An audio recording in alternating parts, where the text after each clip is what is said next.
I'm Ellen Barton, and I'm the president of the Seattle-King County League of Women Voters. And welcome, welcome. I'm so glad to see you all here. This is a very interesting topic, and I think this is just the start of the discussion. I just want to point out, I want to thank all the members of our Human Trafficking Committee, Amanda Clark, Pat Griffiths, Vicki Downs, Rosalie McCreary, and Carol Goldenberg. So they did the hard work to put this all together and get the speakers and get you all here. I also want to mention the co-sponsors of this forum, the people who have worked with us. BEST, Businesses for Ending Slavery and Trafficking. The Federal Way Coalition Against Trafficking. The Seroptimist International, Seattle Metropolitan Club, Seattle Against Slavery, Washington Engage, YouthCare, the Bridge Program. So those are all our co-sponsors. And now I want to introduce you to our moderator for this evening. That's our own Vicki Downs, also a member of the committee.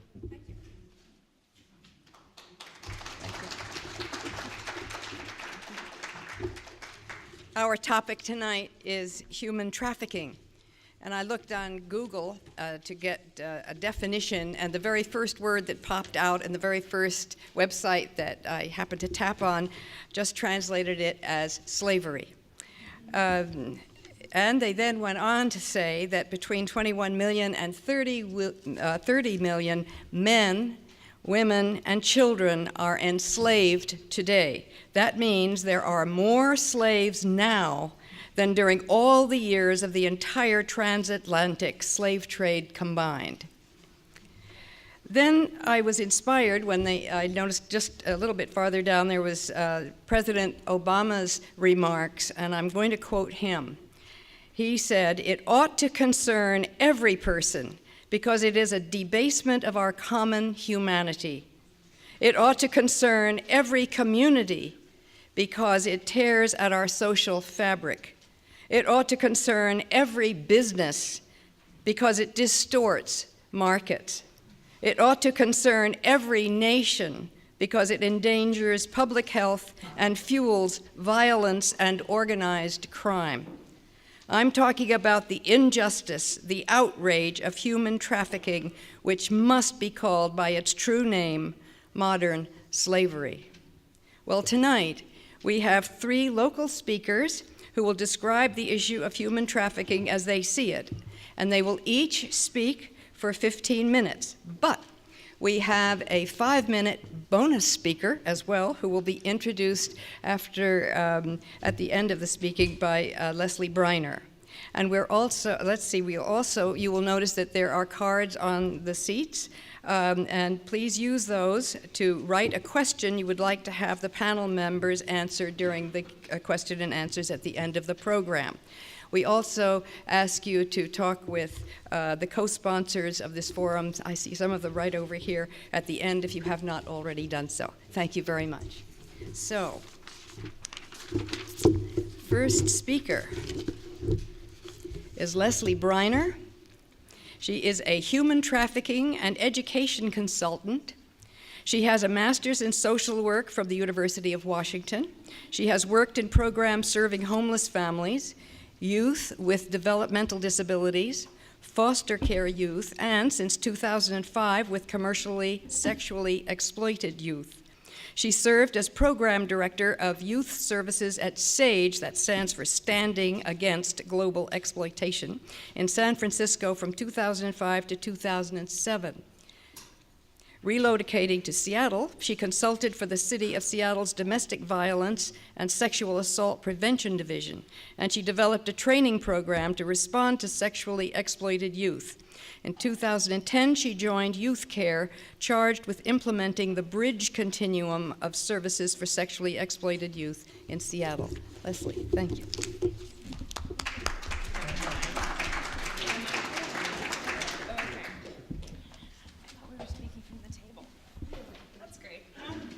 Podium. That's fine. Good evening, everybody. It's nice to see so many faces here on a Thursday night. So I wanted to go first because what I really want to do is provide you a little bit about the landscape of what this looks like. I think when we hear the terms human trafficking, we have sort of this narrative in our head of what this is about. And in some cases, that narrative is true. But what I want to spend a little bit of time talking about is the different types and ways of exploitation that we're seeing in our community, and a little bit of context about how that has changed dramatically in the 10 years I've been doing this, and how it is continuing to change, specifically facilitated by the internet. And then I'm going to talk a little bit about services and what's available, kind of what we've learned as far as providing services for this population, and then end with kind of what we can do or how we can think about this differently to interrupt the next generation of this from happening. So one of the things that I want to dispel right off the bat is that, and to say that I work in the context of domestic trafficking, right? So what I'm talking about are the youth on the streets of Seattle and Tacoma and Chicago and Los Angeles and New York and all across our country who are exploited in various ways through the commercial sex trade.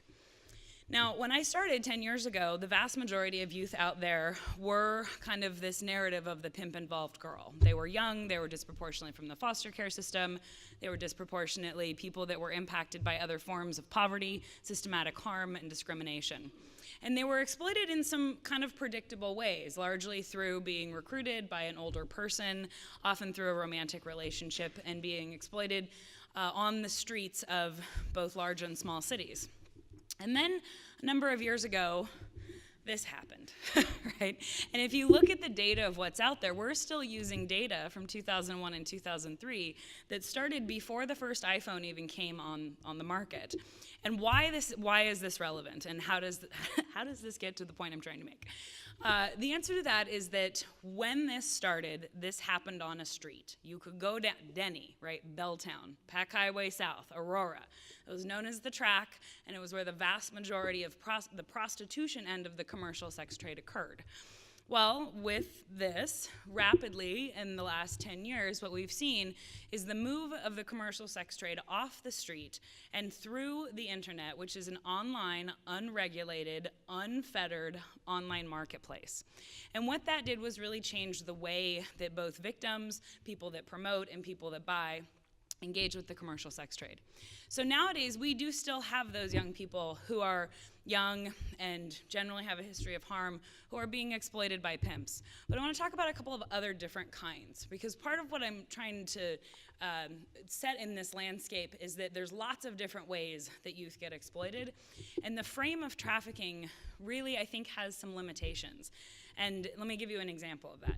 So a 13-year-old, the difference between now and when I started is that a 13-year-old girl, if she was found in a hotel room with a 35-year-old person, hopefully everybody responding to that situation, from the law enforcement to the prosecutor to the service providers, is going to see that young person as the victim and see the adults responsible as traffickers or people committing commercial sexual abuse of a minor, which is what we call it here.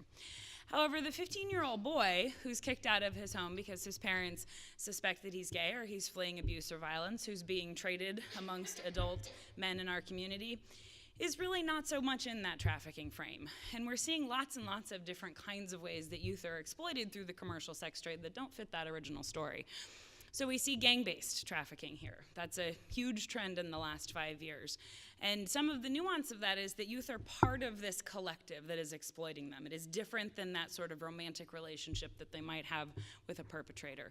We see youth exploited by their families, both formally and informally, through prostitution as the family business, or when economics, poverty, lack of access, the access to child takes on a commercial, for the purposes of sexual abuse, takes on a commercial component. We see what I'm referring to as peer-to-peer exploitation, which is kind of what it sounds like, right? There's no adults involved in these kinds of scenarios, but it's where older or more powerful, generally young men, are approaching their younger or socially less powerful peers and offering them money for sex in the context of the school settings and outside of kind of school-type activities. And what I take from that is that young men really are learning the behavior of buying sex at a younger age. There used to be some of that would happen, but I think that it is really becoming an increasing trend. And I don't mean this to be alarmist, right? I think sometimes it can sound that way, but really what I want people to do is understand how youth interact with the internet, what youth culture kind of teaches them, and the really mixed messages it sends. So as we are out there having, a movement around this issue, local Seattle high school in 2012 had a pimp and hoe theme for their homecoming dance. So kids are out there, So kids are out there hearing these very, very mixed messages about the themes and this world, right? On one hand, this is, something that they should stay away with, but on the other hand, it's something that we very much culturally accept and promote, right? The term pimp in the last 10 years has gone from being a noun that describes a person that does a thing to a verb that means to promote or improve something. Right, so all of this sends very mixed messages to kids, and rather than kind of go these fear-based routes, I really think that we need to be talking with young people about these issues in a really more empowering way, because they have unfettered access to this.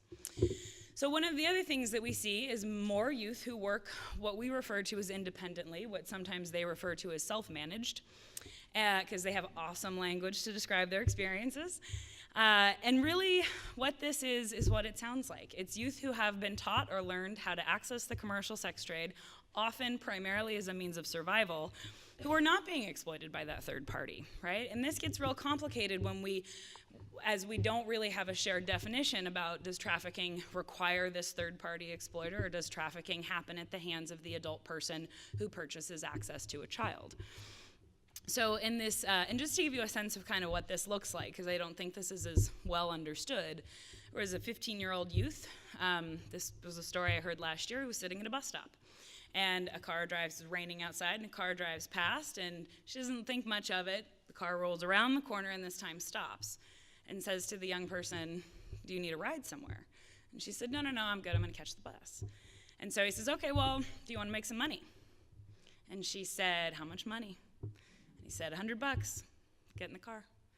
And so she's retelling this story to her case manager, right? And we're horrified, right? We're horrified as we're hearing this, I would imagine. And she says this in a very sort of cavalier way, that first time, it wasn't so bad. So the next day, I went back to that bus stop, and instead of looking at my phone, I watched the cars as they drove past. And in a very simple, perhaps somewhat chance interaction in that case, she learned the basic sort of premise of how this works.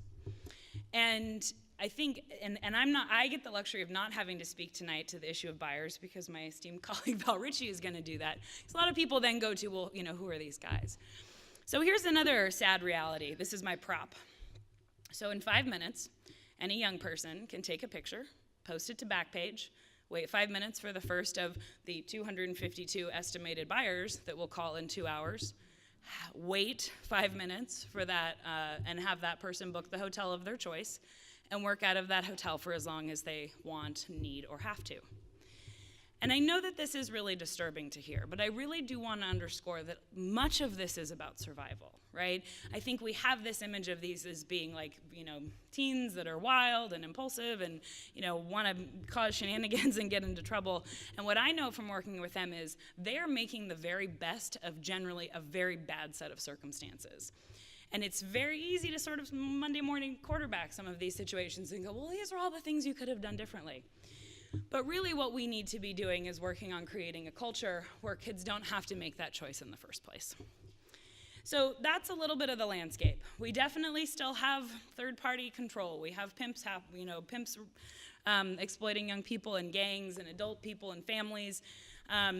But really what we need to be talking about is how do we interrupt this in the next generation, right? How do we prevent this? And I think there's a number of answers to that, and you're going to hear some great additional information on ways to do that. But what I really want to offer is, I want to know how much time I have left, is how are we going to build more resilient youth, right? One of the things we know is that youth who are most likely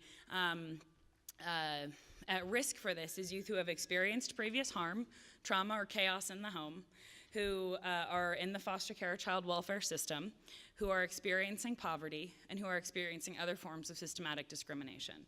The disproportionality of this cannot be understated, right? There's a study out of California that 85% plus of the victims are African American, but they only are 15% of the population. In the study done here in King County, about 55% of the data set found were African American, but that constitutes about 13% of the population here. They were 90% of the women they found on the streets of Minneapolis in the Twin Cities were in First Nations or Indigenous women, but they only constitute 5% of the population there. So one of the things that I want people to understand about how the commercial sex trade works is that it really is a part of our society. It's a fabric of our society that is where people are forced, where people land sometimes through various things that look like choice, but often it has mostly to do with survival. And so what we've learned about working with this population, the single most important lesson I've learned in a decade doing this, is that relationship is the intervention, right? The transformative relationships that counselors, mentors, we call them advocates mostly in this area, case managers, have with young people is the path through which they can find themselves out of this. And I do say they find themselves because we don't rescue people, right? Rescue is for kittens. We don't do it. We support people. We offer choices. We offer resources. We open doors. We accompany people. But one of the fundamental things that I think the trafficking movement, frankly, is getting wrong is the rescue mentality. And that's my own personal stuff. But I've worked with a lot of young people, and one of the things I know about them is they are so much more resilient than most of the folks I know in my non-professional life. I think the other thing that we need to understand is that this is an economic strategy, and I know I've sort of alluded to that, but again, back to this, right? Most of us try to go out and, we get a job and it takes 6 weeks, at least if you work in my field, but youth, particularly youth who, have more control over their setting or are getting a little older, understand that this gives them access to that unfettered, unregulated online marketplace, and what that becomes then is this sort of tap of money. And I know that sounds, harsh, but it is true. And that's really kind of how youth are experiencing it. Even in situations where they don't have control over their money, they experience that sort of what we call fast money because that's how it works. There is an endless supply of buyers who will show up and provide cash under a whole variety of circumstances, right? There is an endless supply of demand. And so when we come in and we're meeting these youth and we're building relationships and we're offering them accesses and trying to open doors for them, one of the biggest things that we have to come up against is, but I see $500 a night, right? And where am I going to go get a job? My mom can't even find a job, and she's, been a nurse for 20 years. So the economics of this is something that I really want people to take away, and that if we really want to reduce this, if we want to interrupt this, the things that we're going to need to focus on are the following. Creating a culture of consent, first and foremost, right? If you fundamentally do not objectify other people, if you ask for consent at every time, you are not going to grow up to be a buyer. You're just not, right? At least not a buyer of someone, in a situation like this. Also focusing with young people on healthy relationships. One of the, I think, also poorly understood part of our work with young people is that they really have to relearn relationship from the ground up, right? They've had a very, very adult set of experiences that in circumstances that none of them deserved, and so they kind of have to go back to basics. And I think actually a lot of our kids do, right? I think they're getting some really mixed messages about what's expected from them as far as their cultural and gendered norms, as far as their sexual performance, as far as, how they're supposed to really actually relate to one another. I think prevention efforts should focus, again, on building that culture of consent, but also things like teaching healthy communication, empathy, relationship skills, and that attempts to go in and scare kids, which I think, we've seen some of, and this is a very scary issue, really they have enough out there to be scared of. So I really think that we should be focusing on building a lot of skill and resiliency. So what we do at YouthCare We're the largest runaway homeless youth provider in the Pacific Northwest. We have a large continuum of services for youth 12 to 24 experiencing homelessness on the streets and a variety of situations. We do basic services, we do street outreach, we have the big green building down on Yale and Denny. We run 4 employment programs, 2 educational programs, and then we have about 8 housing programs, both for under 18 and over 18. Within that larger continuum, we run the Bridge Continuum for Sexually Exploited Youth. And this has worn many hats over the 5 years that I've been with YouthCare. And what we have now is a really robust continuum that is built from that premise that relationship is the intervention. So advocates are available now in King County 24/7. You can call 1-855-400-CSEC to make a referral if you need to, and the literature's over there. But those advocates really they're the gateway, right? They are the support person. They are many, many things for our young people. And we also have dedicated housing as well. So if you want more information on that, please let me know. And thanks so much for being here tonight.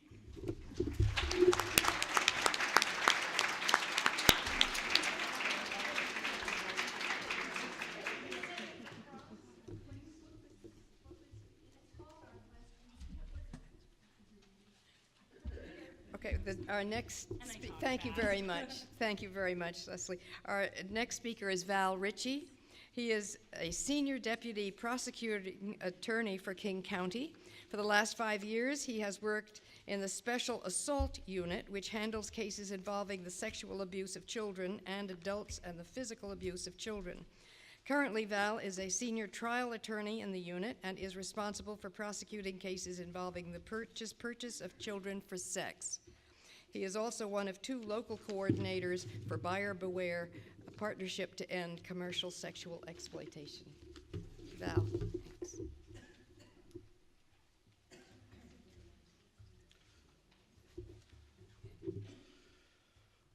Good evening. Thank you very much for having me. This is a real pleasure.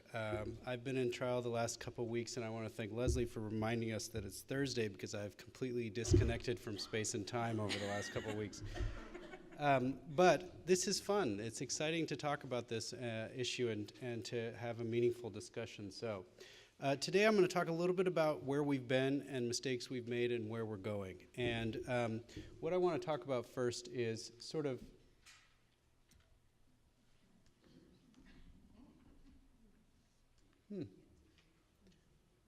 Well, I'll tell you about it. This is what we're going to call the commercial sex ecosystem. And in the green represents the supply. And that's what is commonly referred to as the prostituted person. The purple on the bottom is the distribution, which is referred to also as the pimp or the trafficker. And the red is the demand, the supply, or the buyer. And these 3 legs of the stool really represent sort of the 3 prongs of this ecosystem. And for a long time, our approach in the criminal justice system was to respond to the supply and to arrest women and children engaged in prostitution under the theory that the more we do it, that they're going to stop, right? And we'll get a grip on the problem. And what we found is when we started looking at some numbers is that in fact, we were arresting them at a rate of like 3 or 4, as much as 10 times as often as we were arresting buyers. And you may have noticed that strategy did not work. In fact, it was an epic failure. And one of the things that was a failure about it is that we started talking to these children or these women involved, and we started understanding that they were coming from all sorts of different backgrounds, but they were ending up in the same place, which was a position of being exploited. And we found that they entered in a variety of different ways, but again, once they were out on the street, whether it was through survival or through an exploiter or through whatever means, they didn't have agency over that part of their life anymore. It was, a choice of survival is not exactly a choice. And so what we were finding is that most of them were vulnerable youth, and that it didn't make a lot of sense morally or from a justice perspective to be going after this group of people, or really from the perspective of trying to solve the problem. So we returned to this ecosystem, and over the last few years, the focus really shifted away from, or is starting to shift away from arresting the prostituted person to the pimp or the trafficker, the person who's responsible for putting that individual out there. And we started doing that. We started doing it in an aggressive way, and the laws in our state really stepped up, and we were getting these tremendous sentences. And we started finding out what being a pimp was really all about. And this is a quote that I think sums up pimping better than any study that I can show you. If I had a female that listens 100%, we would, excuse me, I would be wealthy as, you know.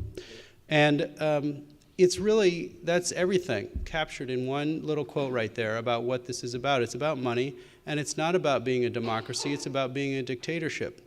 And it's about exploiting that person for the money that will make you wealthy. And all they have to do is listen. If they just listen, then I will be wealthy. Well, Shaka and Barbie did that with a lot of girls, minors, and some adult women, and he made a lot of money. These are $100 bills, and those are diamond rings, and he bought Gucci clothes, and he did everything. And it was all because of these people working for him. And he liked to pose, and he liked to brag. Well, he was sentenced to 35 years in prison for that, which was great, except for the problem is that then somebody else steps into that place. And it's like a drug dealer. Other drug dealers are not deterred by drug dealers going to prison. They're enabled, right? And so we returned to this place, and we're still sort of working through, what's the way to get around this problem? And the area that for a long time was neglected was this demand. Because that's who's driving the market. So it's a very simple concept. If there aren't buyers, there aren't business. And those folks that Leslie was just talking about, them going in and wanting to make money, or the pimps wanting to make money, they're not going to do it if there's not a marketplace to sell. It's also, a lot of violence is prevalent in this particular area. You know, there's stats here that are staggering. I found one of the most staggering to be that 53 to 62% of people in the life had been raped, and of the 60, half of those had been raped more than 5 times. I mean, that's an astounding stat when you ponder that for a moment. I mean, it's very hard to think of being raped once, but let alone that this has become sort of a norm. And that's certainly something that is concerning. A lot of that harm is not inflicted by the pimps, it's inflicted by the buyers. Gary Ridgway was a serial murderer, but his primary victim were prostituted youth and adults. He chose them because nobody cared. That was he was a buyer of the worst variety. What we found is that prevalence of violence in buying, and that this is not a one-off. This is something that they do often. Some as many as multiple times a week. We found men that we've caught who've bought over 1,000 times. You know, and if you're talking $100 or $200 each, that's a lot of money that's going into the commercial sex market. And that's a lot of incentive for people to engage in exploiting people to provide a supply for that demand. The other thing that's unusual is that while on the victim side we see heavily minority, heavily vulnerable youth, on the buyer side we see a completely different realm. Almost 90% white, upper middle class, educated, pastors, teachers, lawyers, the whole shebang, business executives. All of those folks have come through my office in cases involving them trying to buy sex from kids.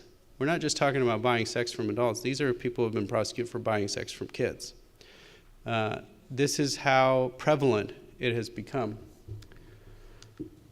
We started doing some work on trying to understand what the volume was, and we had some externs who went online, and their job, kind of unpleasant, but their job was to basically go online and find any website where you could buy sex in our area, and they found over 130 sites. This is not just ads, 130 websites. Each of those sites can have a handful to several dozen to thousands of ads. We also started working with some researchers from Arizona State who looked at our county, one of the largest in the country, and started calculating and posting ads to understand what the level of demand was. Leslie mentioned this a few minutes ago about the response rates. Well, they'll put out ads, measure the responses, and then extrapolate it to the population. What we found is that in an area with about 774,000, about 3% of men are online soliciting sex in a 24-hour period, so 27,000 men in King County. And that's a pretty staggering number when you start to think about the volume. We could have all the police in our area working on trying to respond to this problem and we wouldn't get a grip on it. So what do? Well, we came up with some ideas. The first is the thing that I mentioned a minute ago. Instead of arresting the girls and the women involved in this, instead of only focusing on the pimps, let's start focusing on these men who are buying sex from kids and try to create an atmosphere of risk. So we started doing that, and it's going pretty well. Sadly, I mean, we get a lot of guys. I wish that it wasn't that easy, but in fact, it's incredibly easy to pick these folks off. But the point is that we're creating an environment of risk, right? And an atmosphere where buying is now not okay. And even if we don't catch all of them, we're at least telling the community that it's important and that this is unacceptable. Then what do we do with them? Well, some of them get prison, some of them get jail, but all of them we're sending through an intervention program that one of our colleagues, Peter Qualiantine, has created.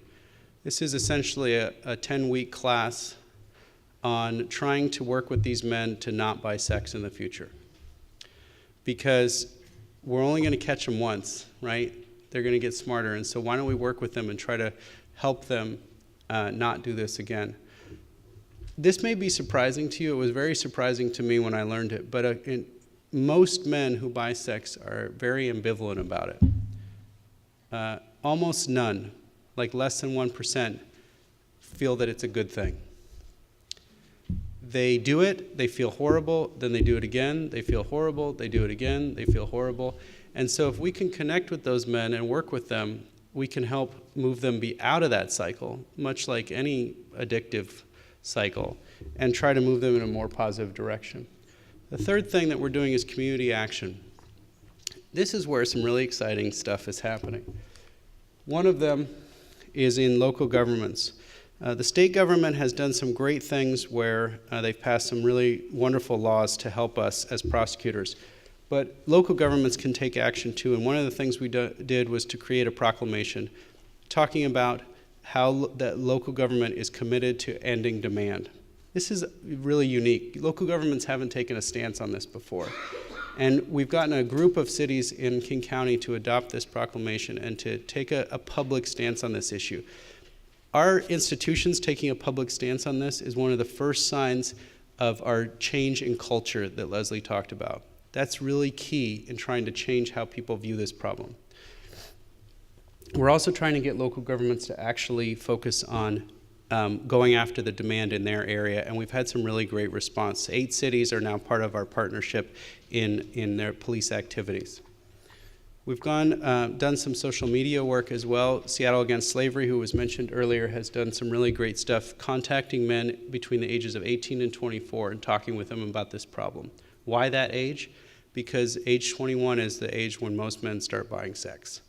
And so we have to connect with those men early, not when they're 50 and they've been doing it for 30 years. Another example of the kinds of things that we're working on is to put together a survivor art show, and the Organization for Prostitution Survivors has been working on this. Why does this matter? It's because it gives an outlet for survivors to talk about their experience, and then the art show is going to go into public forums, city halls around our community. That, again, is an opportunity for that message to get out in a really positive way into the community where this is happening, so that people who are coming into those public forums can see this is something our community is aware of and is committed to resolving.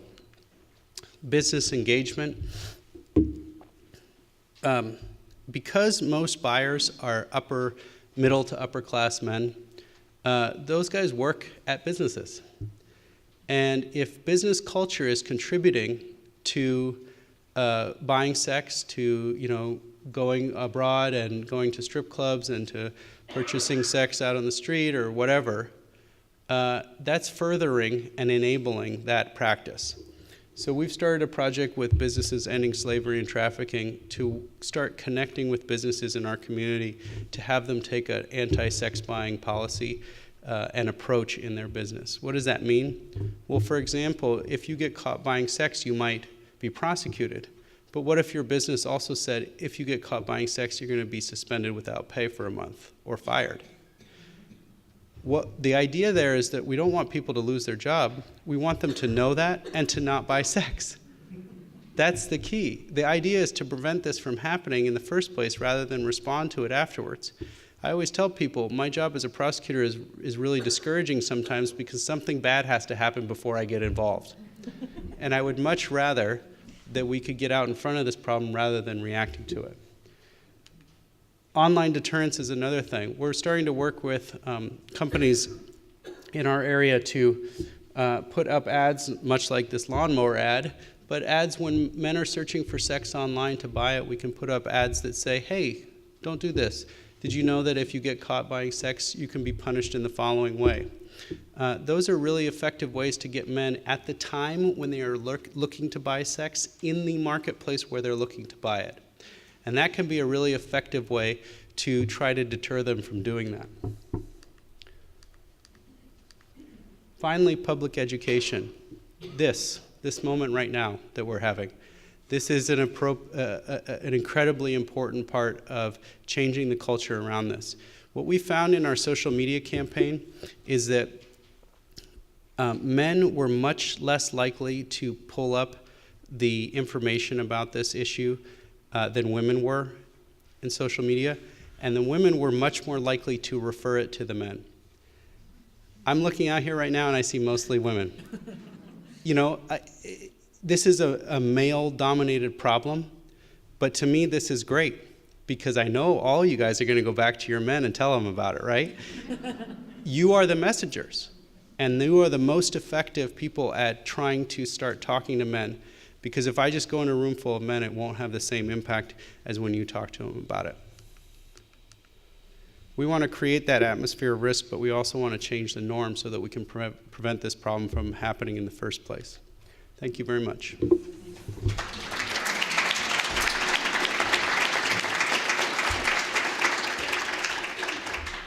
Thank you very much. And now we have Rose Gundersen. I've got to put on my glasses here. She has an executive Juris Doctorate. I hope I'm saying that right. She held a 2-year human trafficking policy externship at the Washington State Attorney General's office while at law school. She co-founded Washington Engage, which seeks to eradicate sex and labor trafficking in Washington State. The Coalitions Against Trafficking, CAT, initiative is Rose's vision to go on beyond awareness to prevent human trafficking through applying a collective impact among a network of leaders in a peer-to-peer learning environment. Rose.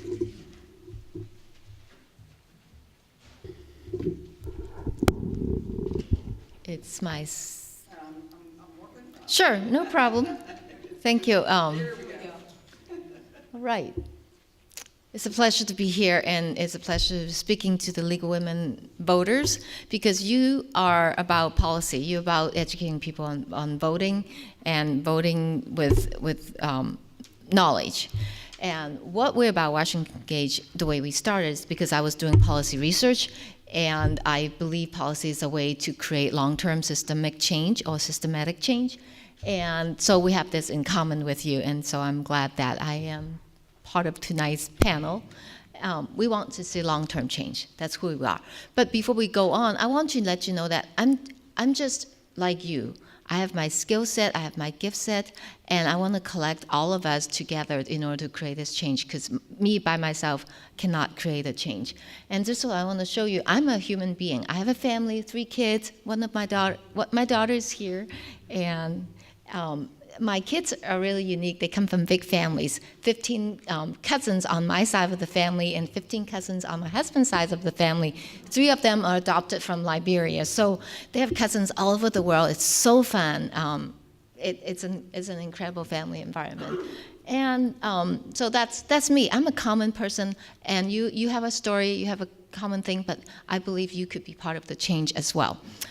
Just want to tell you how we got started. It was just a vision I had when I was still in law school. Got connected with another woman, Dina Burke, who lives really close to here. And we decided we're gonna tell the legislator, hold them accountable, to say, if you're gonna say you fight against human trafficking, make a proclamation, then do something about it. So we asked them, we coordinated an advocacy day called Anti-Trafficking Engagement Day.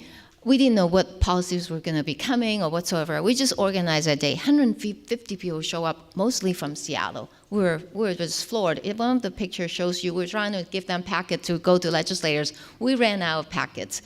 Safe harbor law was passed that year, where the first offense of a minor being charged with prostitution would be decriminalized. Second year, 2011, I was looking at this law that our state prohibits two-party consent voice recording because the emphasis here. But it was available to drug trafficking investigation so that police can use it to protect themselves and also use it for court evidence. And it really is highly recommended by many policy organizations. So I was going to propose it. People told me, don't try it. Good luck. And I said, well, I don't have a job. I have nothing to lose. I'm going to do it. And we got passed in one session. So, if you have nothing to lose, just go do it. That's... So in 2012, I wrote this packet with major concepts, and we also held a big conference, pre-legislative session.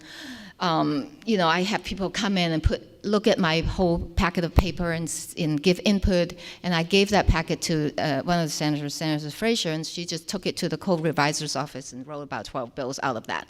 And that year, all of it, pretty much most of them were passed, and so it was a lot of fun. We educate advocates to go talk to legislators. We organized them. We told them when to make phone calls and stuff like that. So I was able to be part of the change that really could not be possible if I just wrote a paper. We organized people to come support it. We got legislators to took the paper and do that. So because of that, in 2012 and 2013, our state was recognized as having the best law of 50 states when it comes to human trafficking. So here's the good news. We're one of the best states when it comes to human trafficking laws, and nobody is for modern day slavery. The bad news is that the laws are not uniformly enforced, and it's great to have King County support. Val is just so passionate about it with the support from different cities. But around the state, I go talk to people over and over again. Law enforcement keep telling me, "Oh, that's available. That's there," and they have no idea. As close as some other King County jurisdictions, I still find the same problem. So these are the implicit oppositions. They don't know the law, but really there are a lot of social norms that says, boys are going to be boys. And then we'll also talk about, I'll tell you, the notion of empowerment is being twisted, and Leslie alluded to some of the examples, and we'll talk a little bit more. And we have upcoming events that talk about why the notion of empowerment has been twisted so much that's why our youth is so easily allured into it. So there are no systems to distribute the state laws, and their systematic problem is that when there's no funding, they say, I'm not gonna do one more thing. Not that it's just they have. Law enforcement, they are overwhelmed. I know Val works overtime all the time. They're overwhelmed. So to tell them to do one more thing, they somebody has to go ask them and really petition or advocate for it. So these are the resistance. And in general, there are 4 ways to combat human trafficking. One is prevention, prosecution, which is what Val does, protection, which is what Leslie does. And the last one is partnership. So the way Washington Engage, what we focus on is to leverage resources of different people, different sectors, to work together to prevent human trafficking. One big component of prevention is that when we can successfully advocate for policy and systems change, that's how we can create long-term change, and that's what we're trying to do. So how do we do it? When I recently wrote this little booklet on roadmap to successful advocacy. We do advocacy training and hope that you can join us sometime. If I boil it down to it, there are three ingredients. One is quality. When we have good policy concepts that are research-based, informed by survivors, and really integrate different knowledge of business laws and labor laws and all that together, we can really eliminate and reduce some of the exploitations. The other one is quantity. Again, just because I wrote a paper doesn't mean that it's going to be passed into law. I need to organize people to come support it and also come to make sure that it's going to be enforced. So I need quantity. The third ingredient is authenticity. We need survivors who are going to speak up and tell lawmakers and tell people what their stories really are. And so these are the three important ingredients to successful advocacy. As I said, in 2012, I wrote this paper. It was a lot of the concepts were passed into law. Just this last year, I published another paper called Beyond Sex Trafficking, Combating Commercial Sexual Exploitation. Besides the prostitution the kind of prostitution that Leslie and Val talk about, there's legal and regulated and unregulated commercial sexual exploitations in strip clubs, porn making industry, bikini barista stands, illicit massage, and escort services. We all know what that is.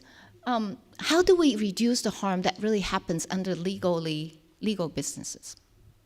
So that's what we're about. And so the quantity-wise, we have formed 8 coalitions from Whatcom to Thurston counties, and we've been trying to really improve our model and doing what we can to really, in each area, we have people from a broad spectrum of social view all work together to say, we're gonna stand up on this mostly women issues when it comes to sex trafficking. And we're gonna support one another. I'm from Thurston County. My leader is a board member of NOW, National Organization for Women. And we have faith-based people all working together as well. It's a wonderful mix to say we're gonna end slavery and promote gender equality. We focus on 4 strategies: promote policies, reduce root causes, educate the public, and protect youth. That's the quantity side, and so we're gonna try to add the survivor advocacy to really help them know how to advocate effectively so that people will not say it's your fault. That's what we're trying to do. Measurable advocacy direction. So in the policy paper that I just finished last year, we have 3 policy themes that we want to focus on. The first one is, it didn't come from me, it really came from the legislative paper and also from the interviews that I've been doing around the state, knowing that the wonderful laws that we have passed, enacted, are not being enforced. And what we need to do is to promote the use of existing laws. Practically, we don't really need to pass more laws. We just need to use them. Sexual businesses, I talked about, their exploitation is very severe in those businesses as well, from the research and interviews that I've been doing. And what we need to do is to try to find ways to reduce the harm that happens under legal businesses. And how can we advocate for that as well? The other one is to address one of the root causes is the sexualization of youth and culture. Leslie had talked about how, their notion of empowerment, or what they think, they can just do it and, unfettered access to wealth and do whatever they want. And the sexualized culture just really give them a different idea of what we believe healthy sexuality should be. So we need to do prevention with a very broad public health approach. We need to stimulate the anti-smoking movement. So the progress that we've done so far is, in terms of training, when the legislative session started, I wasn't really looking at everything. Then I started looking at bills, I go, oh no, the central party that was in the legislative report, nobody proposed a bill. So 2 weeks into the session, I just worked really hard with my survivor advocate. We knocked on a lot of doors and got a bill proposed today. It was voted on the floor in the Senate. So I believe it passed. Now we have to go to the House to get that passed. The second one is use licensing requirements, zoning laws, legal codes to regulate or close down some of the sexual businesses. From what I look at, we know sexual exploitation, sexual assault, and illegal activities happen in all these, strip clubs and bikini barista stands. And really, these businesses break labor laws. A lot of them are considered, most of them are considered independent contractors, when according to IRS rules, they violate every one of it. And nobody is doing anything about it.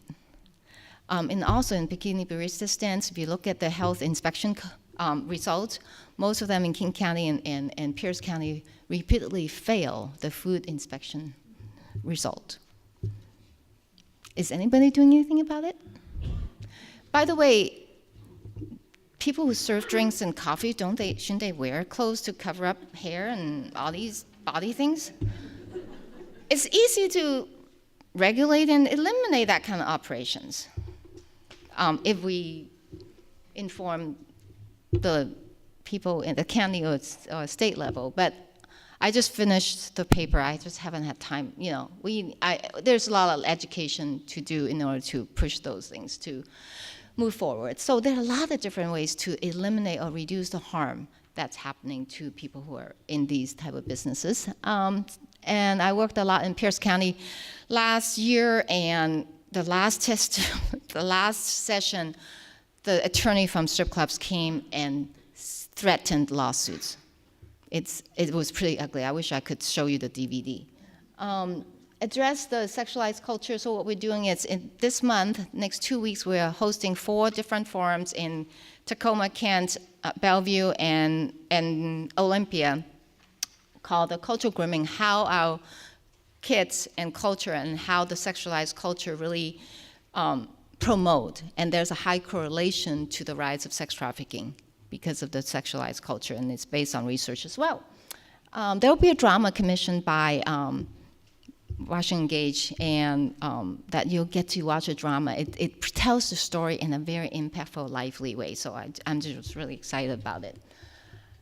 So promote the use of existing laws, reduce harm in commercial sexual exploitation businesses is the second theme, and I talked about the porn-making strip clubs and strong lobbying. Free Speech Coalition is not free speech. They're all, it's a lobbying group, all funded by sexual businesses and porn-making industry. And unregulated businesses, they have a shingle that says it's not sexual, it's a massage business, it's barista, but we all know what that means. We all know what escort services are.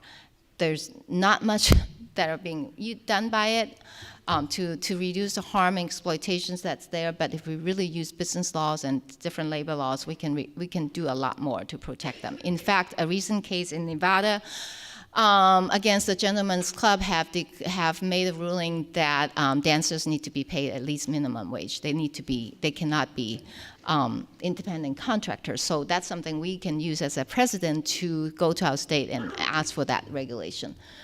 So I'm not going to go into that a lot more. There are a lot of different policy recommendations and changes that could be made at the county and city level. I just need a lot of people to go there instead of just my voice. How do we address root cause of one of the root causes is the sexualized culture. And as Leslie said, our youth don't really care about their image being texted to a boyfriend or go on the internet. They just think it's no big deal. Why? Because the notion of empowerment has been twisted so bad that they don't believe they're being exploited.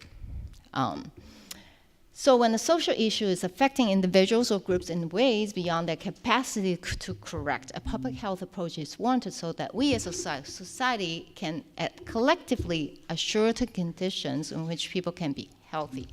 This is by a consultant to the CDC, sex educator.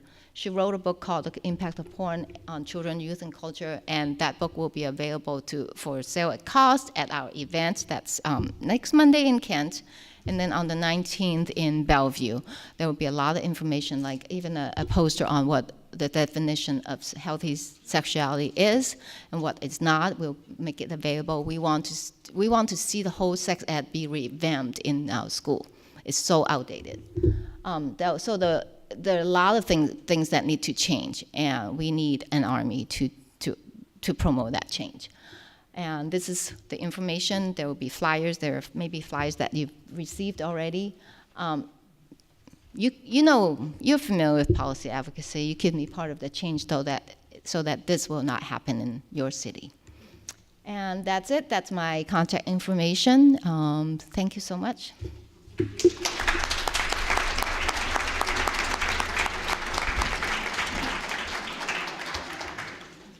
And now we have a speaker who will speak for 5 minutes and will be introduced by Leslie Briner. Thank you. Thanks. Just want to do a quick introduction of Nicholas Oakley. He is with the Center for Children and Youth Justice, a longtime friend and colleague who is the first Terry Kimball Fellow at the Center for Children and Youth Justice, carrying on the great work of Terry Kimball in the development and implementation of the statewide model protocol, which he's going to share a little bit more about. Welcome, Nicholas.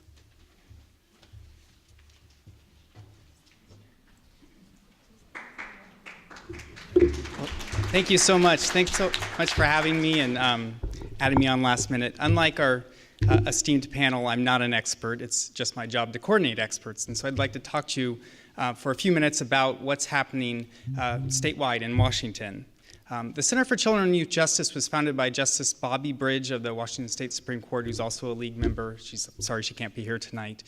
We work to reform the juvenile justice or juvenile criminal justice system and foster care or child welfare systems. In 2011, we were awarded a federal grant to develop a model protocol for responding to commercial sexual exploitation of children. And it was specifically a victim-centered response. And we're actually in partnership with YouthCare on that grant with Leslie. We raised over $100,000 to match that grant, and we spent the better part of 2012 on a road trip across the state, interviewing experts like these, on-the-ground folks, survivors, and we really focused on 2 questions. 1, what does victim-centered mean? And 2, what is your ideal response?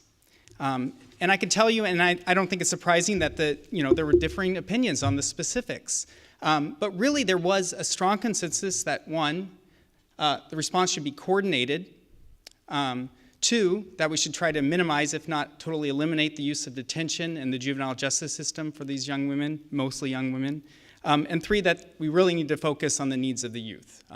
It's not rocket science, but it's what we needed to do. And so based on this feedback and with endorsement of our statewide leaders, we developed this protocol, and it really lays out a structure for providing a victim-centered approach to commercially sexually exploited children or sex-trafficked youth that can really be modified to meet the unique needs of the communities in which it's implemented. And this structure is as follows. It's on the ground level, there's multidisciplinary teams, and these are comprised of representatives from law enforcement, the courts, social service providers. And so really it's so that that advocate, that person that the youth has a relationship with, is at the table with everybody else who has sort of an impact on that youth's life, and that's really, really important. And then at the next level, we have task forces. And these are intended to focus on improving collaboration, reducing barriers, and getting resources. And so you have representatives, leaders from all those agencies that participate in the multidisciplinary teams meeting at a higher level and saying, okay, what do we need to do to make this happen, to make this work? And then finally, at the top level, we have the statewide coordinating committee. And the task forces report to this committee, and then the committee in turn reports to the state legislature and advocates for policy change. And this is also a place where we all can come to the table, and folks with less resources can learn from folks in King County who have more resources and what they're doing and try to implement it in their own communities. So upon completion of the model protocol, it was implemented in 5 pilot sites. This was King, Spokane, Whatcom, Yakima, as well as the Tri-Cities region. And recently, Clark County joined that. So I'm happy to report that 56% of Washingtonians live in a region that is participating in this coordinated response. And so if the work of the task forces and the implementation of the model protocol is what's being done, data collection is what needs to be done. And so we're also focusing on this. And so in 2013, we ran a pilot data collection study based on a tool created by Dr. Deborah Boyer, and she was the author of the Who Pays the Price? It was a 2008 assessment of juvenile youth involvement in prostitution in Seattle. And so beginning this spring, we plan on using that tool to conduct a minimum of an ongoing 2-year study. And with this tool, we'll be able to collect, one, the number of sexually trafficked youth served by any participating agency, the means of exploitation, so this includes use of the internet, gang involvement, erotic dancing, pornography, and so on, and then also some basic characteristics like age, sex, sexual orientation, race, and education and living situation. And so, of course, this tool will only be effective, right, if those using it are trained in identification, and so we have Leslie to thank for that, and is really helping doing that. And also, if agencies can devote the time without additional funding at this point to complete the tool on a consistent, regular, and ongoing basis.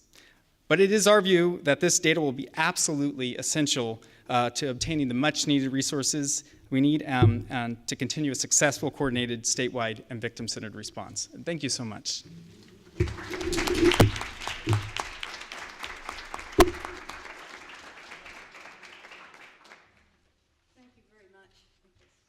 And now you all have your cards with questions and so on, and if you could just hold them up, and I see Carol Goldenberg and somebody in the back there to pick them up. And we have questions here. I'm going to start, if that's all right. First, a very obvious question. Could you give us some ideas of what the ordinary caring individual can do to help? I mean, there are a lot of us right here, right now. What's something we can do this coming week? Go on our website and look at, or go to our Facebook, Washington Engage Facebook. We put out information on the bills and what you can do. Sign up for a newsletter, and you can easily do something in the next couple months when it comes to all the bills that are going to be voted on. I guess the only thing I'd add to that is talk to your friends and family about this issue. Spread the word about what it involves and who it involves, and talk to people about healthy relationships instead of negative ones. And I would just add that there's a lot of organizations doing a lot of work on this topic. I went from the time where this used to be the loneliest little soapbox to a room of 100 caring, concerned citizens and, hundreds and hundreds of organizations. They all do something a little different. There's Seattle Against Slavery. There's the, organizations represented here. There's Businesses Ending Slavery and Trafficking. There's a whole host of faith-based organizations. They need people, they need in-kind donations, they need lots and lots of stuff. And part of what this builds is an infrastructure for the services, for the recovery, for the policy needs. So I know we always say, well, you can donate and volunteer, but there are a lot of really great volunteer opportunities and ways to support the organizations on the ground. Thank you. Thank you. I think you mentioned, Val, that there are something like 27,000 buyers right here in the Seattle area, and I find myself wondering about the Seattle port and the area down to as far as Olympia and whatever. Is there something, what makes this a place that seems to be so attractive to this awful stuff that's going on, the human trafficking? Well, I'm happy to say actually that we are one of the lower areas percentage-wise compared to some other areas. Some cities, according to some recent studies, were as high as 15 or even 20% of the male population was participating in buying sex online. We're at somewhere closer to 3.5%. So that, I mean, it's sort of a race to the bottom when you start talking about those numbers, and it's not exactly encouraging. That being said, I think we are a very popular area for trafficking because we're on what's called a circuit, and that circuit extends from Seattle or even Vancouver down the west coast through Portland, Oakland, San Diego, over to Phoenix, back up to Las Vegas, and then back up again. And girls, particularly girls, sometimes young women, are brought around that circuit because it helps isolate them. And it facilitates the exploitation process if you can take them out of their home and take them on the road where they don't have connections to friends and family. And so that is one of the reasons that we are a popular place for that. Okay, thank you. Okay, this is one from the audience. With only 1% of trafficking victims being sex trafficked, how can we support and justify end demand tactics as a solution to the underlying issues of abuse and exploitation? Sex workers see this as ineffective and ridiculous as end demand for clothing, agricultural goods, or domestic services. Ideas that no one could support. Does this mean anything? Would anybody like to comment? Go for it. I think there's a lot of things going on in that question. I think this is a very real debate that is an old debate, actually. But I think what we're focused here on tonight is people who are under force, fraud, or coercion, or under the age of 18, caused to engage in a commercial sex act, which is in fact the federal and state definition of human trafficking. I think my personal response to that is that demand does drive a market, right? From a purely economic standpoint, regardless of how you might feel about the policies or tactics, there's a fundamental reality that without buyers, there would not be business of this. And there's part of the problem of not having good data is that we don't have good data.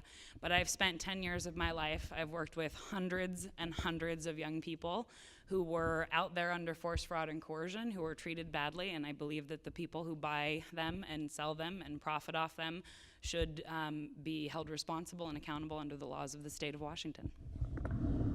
Thank you. Thank you. How about the Netherlands, where prostitution is legal? Does legality stop exploitation? No. There have been a number of countries that have experimented with legalization, and the research that's been done involving those countries has almost universally concluded that legalization, instead of helping the problem of exploitation, tends to exacerbate it. And it's a very simple concept. If you say it's okay to buy sex, the demand will increase because people will be enabled in doing that. And when that demand increases, the supply does not increase to meet it. People generally do not want to be engaging in this, in selling sex. And so what happens at that point is that the pressure of meeting that demand just increases. I can't read this. And so child prostitution, forced sex trafficking, all of these things actually increase in areas where legalization has occurred. And that's exactly what's happened in the Netherlands. Okay. Thank you very much. I have a question here. Is the sex trafficking increased by out-of-town visitors? Yes. We looked at buyers that we had caught in King County, and over half, about 53%, were from out of King County. About 20% or so were from out of state. Mm-hmm. And so business travelers definitely contribute to the market in a significant way. I would also say that Seattle being sort of the hub of the region, it has created a draw from other areas, which is really problematic. Boy, I guess. Okay. What can one do to stop the enabler, such as hotels that give rooms to buyers with their victims? Can one shut down websites is another question. I mean, all in one person here. I'll let you speak to Address businesses. Well, I'll talk about website. Okay. We've all known about the Backpage.com as being one of the websites that's. I've known high school girls who went on there and found their classmates on that website. Because of the First Amendment right, and also freedom of the press, and most importantly, this Communications Decency Act that our Congress has passed has given an immunity clause against liability of website hosts who like Craigslist, for third-party content, the website host cannot be held liable for the content. Therefore, Backpage is not liable for what the pimp and these, these third-party content. Our state has actually, in 2012, tried to pass a law. We did pass this law, saying that you could be criminally liable for website hosts unless the only defense is saying that if you verify the age of the person who's posting the ad, then you have a defense. So basically, we're asking website to verify age. Mm-hmm. But what Backpage took us to court, and they won. The reason our state did not appeal for that in that case is because of the Communications Decency Act.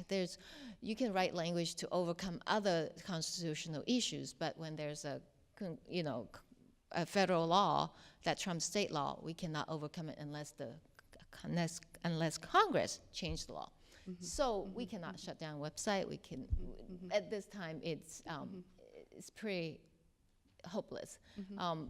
Backpage is being taken to court, and the case was heard at the state Supreme Court back in October on one issue that was able to move it to the state Supreme Court. We are still waiting on the decision. I hope the state Supreme Court will allow further discovery as to exactly what Backpage does to further the manipulation of, drawing these third-party content to make money. I hope they will allow further discovery, but we don't know yet. Okay. Thank you. Beyond sex trafficking, could you speak to labor trafficking, including imported labor, to work in, I can't read this, for the rest of it, we'll just, sweatshops, I can read that part. But how about trafficking people from outside the country here? Well, I'm a mail-order bride. No. I grew up in a different country. I sometimes joke about that.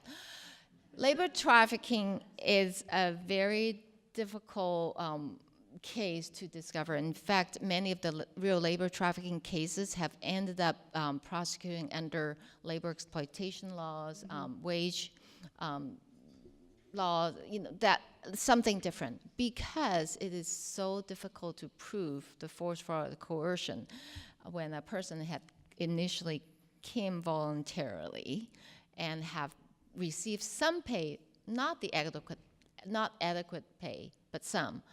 And therefore, and also to us, we could see people working in the hotel and domestic servants. It's really difficult for plain eyes to see. Mm-hmm. There's a DOJ task force here who does quite a few, try to really help victims of labor trafficking when they come and ask for help. There's help for them.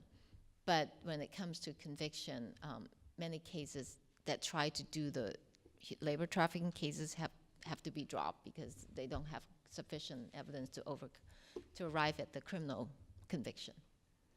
But it's likely that there are more labor trafficking victims than sex trafficking victims. Yeah, globally, that certainly, I think, is true. I would just add that there is a detective that works within Seattle Police Department under a special grant who purely does international and focuses on labor trafficking cases. So we do have some dedicated law enforcement. They're also part of WASH Act, which is the Washington Anti-Trafficking Committee, which is one of the oldest task forces on this issue in the state. They partner with agencies like API CHIA to provide those culturally specific services, language interpretation services. So the network of responses and services for international foreign-born individuals and labor trafficking victims is really pretty robust in our state. The issue of identification, of course, is the most difficult, but we really are actually considered a leader in the country on this issue. Okay, thank you. Here's someone asking if buyers were given a sex offender, quote unquote, label and had to register as such once convicted, do you think that might help decrease the demand?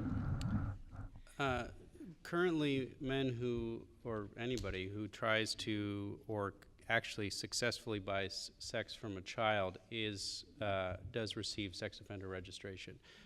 It's not a registerable offense to buy sex from an adult.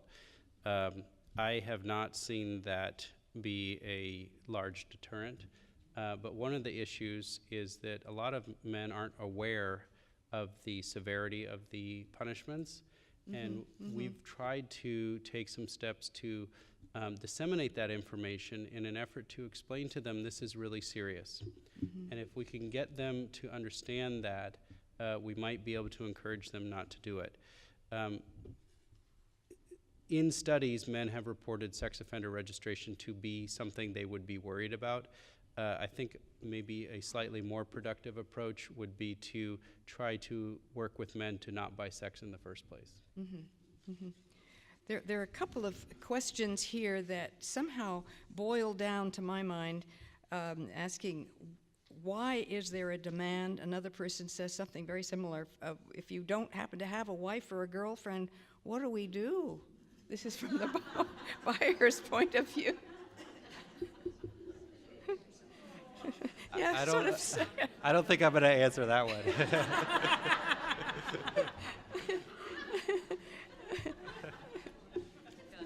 Okay, I have a long question. This is Be a addressed to good you, man. Val. Treat women well. Okay, there you go. So this is for Val.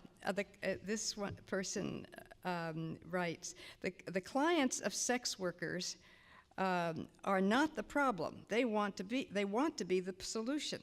They are the ones who will meet victims of sex trafficking. Let's allow them to report suspected victims.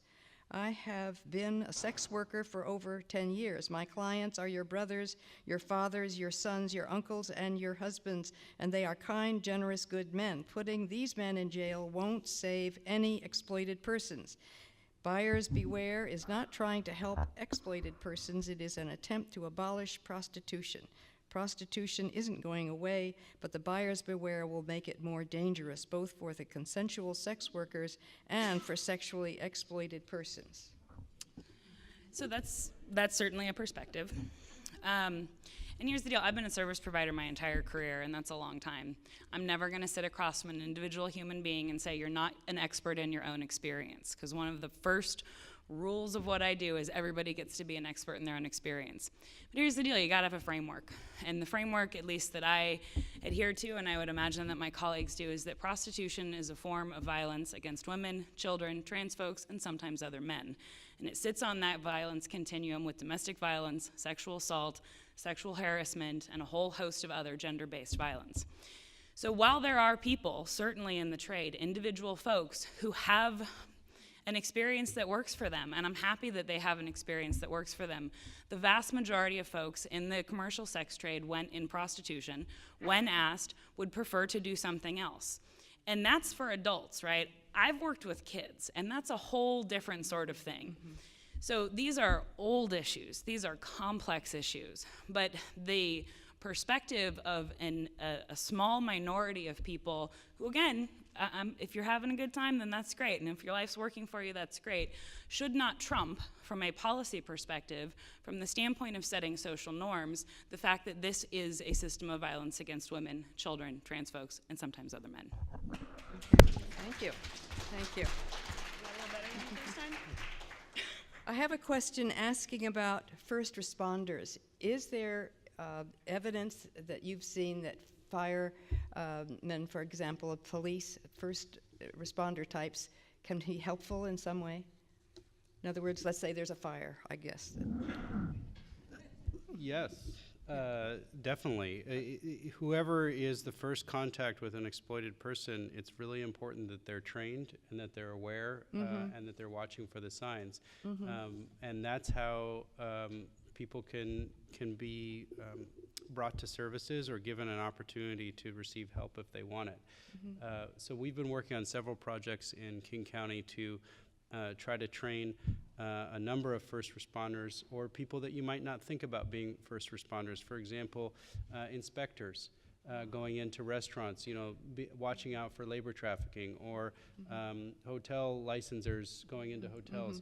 A lot of different opportunities there to just bring awareness to government employees who might be out in the public and might interact with this. And I think there's a great opportunity there to try to help. Thank you. Okay. In spite of all the new buildings and apartments to house the homeless, the numbers of people living on the street seems to increase. Is there any housing especially for victims of trafficking? Well, yes, there are. And I think that the larger frame of homelessness is really an important one to understand, right? Because there's lots of things that drive people into this in the first place. So YouthCare runs the Bridge Continuum of services for sexually exploited youth, which includes the advocates in the community-based end. It also includes dedicated beds in our under 18 emergency shelter and our under 18 long-term transitional living program at Pathways. So while for a long time I think the movement thought the idea of like you need these safe houses, you need these standalone programs where you can put all the kids under one roof. Having run 2 of the first 5 of those in this country, I can tell you that it's really not that easy, and it doesn't actually work that way. One of my favorite quotes from a young person is, "We each need something different to get out, but we all need people with hearts." And so we really need to start there with that relationship. REST, which is Real Escape from the Sex Trade, a faith-based organization, runs a program here for 18 to 24-year-olds that's long-term transitional housing. And there's several other projects around the west side of the state that have emerged. There's one up in Bellingham. But really, YouthCare has the only beds that are for under 18-year-olds. So housing is just a broad issue. And the economy has driven a lot of this. The number of kids we have down at Orion who are 16 years old who say, my parents kicked me out because they can't afford me anymore, is just a story that we hear commonly down at the Orion Center. So we have a lot of work that we need to be doing around just affordability, accessibility in this city, and of course increased housing services for all people experiencing homelessness. Thank you. I have a question here saying, is punishment different or more extreme for repeat offenders of sex trafficking? Yes, it is. The way our scoring system works in Washington State is that if you have prior convictions, they will count against subsequent convictions. And that escalates very quickly when you're talking about the crimes of human trafficking or promoting commercial sexual abuse of a minor. Thank you. That's how pimps like Shaq Barbie, who I mentioned earlier, are now spending longer in prison than people who have even killed another person. That the crimes have very serious punishments. Sure. Okay, thank you. This just in. Would more societal support for labor rights, for collective bargaining rights in hotels, restaurants, Microsoft contractors, et cetera, workers help on this issue? Well, labor rights. Do you want to address that? Okay, well, I would say that, that's a complicated question. If you're talking about labor trafficking, I think that there's a lot of opportunity for regulations to protect people from being exploited. On the issue of sex trafficking, we have talked with businesses about incorporating into bargaining agreements clauses relating to codes of conduct relating to buying sex. And there's, I think, another opportunity there to help shape individual behavior. When it comes to foreign nationals who are being labor trafficked, most of them are recruited by labor recruiters. They're not part of any union or whatsoever. So the laws that need to be, we need to focus on how we regulate labor recruiters. And that's the angle we should use instead of, because foreign nationals don't usually get to become part of a union. They are contractors that they're not part of the employees, a lot of them. So that's. I'd say quickly the other policy move that is gaining traction is really just looking at supply chains. And so California has passed the first state level Clean Supply Chain Act that's being used as a model at other states. But a lot of this labor trafficking happens at different points along the way at the source of the goods that we buy. So that's something socially responsible buying and understanding where our goods and services and products are coming from is something that can interrupt this as well. I've just discovered another answer to that very first question about how can we help. And it is that Allison is about to put some cards that look like this on the YouthCare table over here. And this is what it says on the front of the card. YouthCare asks that you keep this card with you should you encounter a young person who needs our help. And then on the back, it gives ideas of the kind of help that person might need. Do you need help finding a place to sleep, food, shower, clothing, that kind of thing? Can we do one more question? Okay. Somebody here is asking, how do we eliminate the rescue mentality? Ooh, can I have Go. You know, it's an interesting thing. When I started doing this, none of this was a felony, right, anywhere in the country, right? I would go to San Francisco County, where I'm from originally, and sit across the table from these 13-year-old kids and who were in on their third prostitution charge, and nobody was paying attention. And so I think part of what happened is there was a groundswell, and as we built a movement and as we started talking about this, because of how horrific this is for the people who are experiencing it, it really lends to this victim mentality, right? And I know that we talk about victim-centered services, but more like these people are broken, they're brainwashed, they're little broken flowers that we have to go in and save, and that's why I always try to make it a point to say these are some of the most resilient young people you are ever going to meet. They are smart, they are sharp, they are resilient, and they've had a really, really tough life.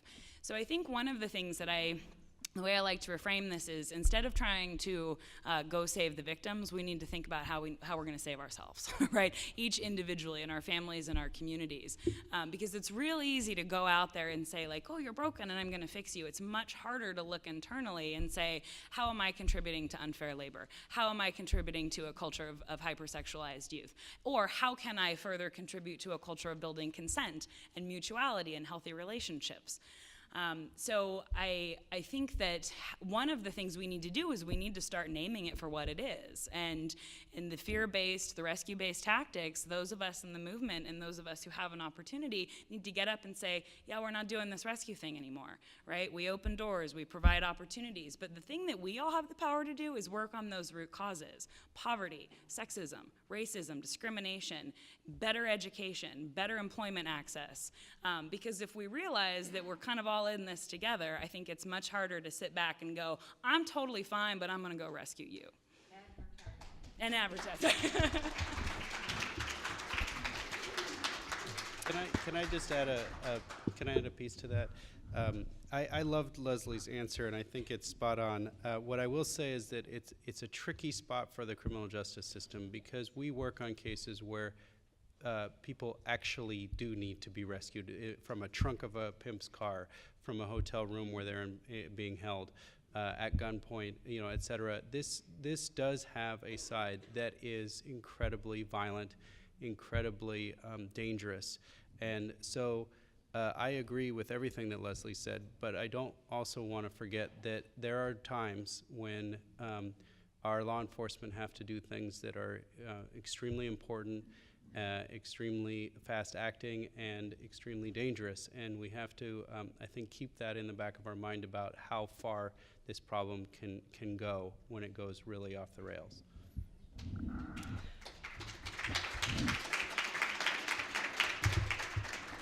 Last thing, I know I mentioned it, if you could come next Monday in Kent Senior Center, it's about the Cultural Grooming Forum.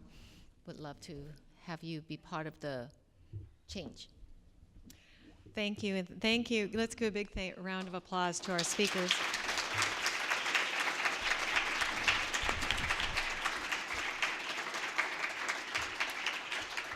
And I have a couple of announcements. Don't forget next weekend's legislative town halls, and that's where the legislators are going to come back and give us a chance to chat with them. We're also co-sponsoring a forum March 21st, 10 a.m. at Nathan Hale, about funding of our schools. And we're co-sponsoring with SEA, Seattle Education Association, and the PTSA. Next month's forum here, April 2nd, is on the Columbia River Treaty Reauthorization. And bless you. Water is a big issue here, so you might want to come for that. And I do want to thank Betty Sullivan for the cookies. And Allison, of course, our administrative manager, for coordinating and assisting, and Joanna, our program chair. Thank you. Thank you all for coming. Thank you. And I want to know what trial you're doing in.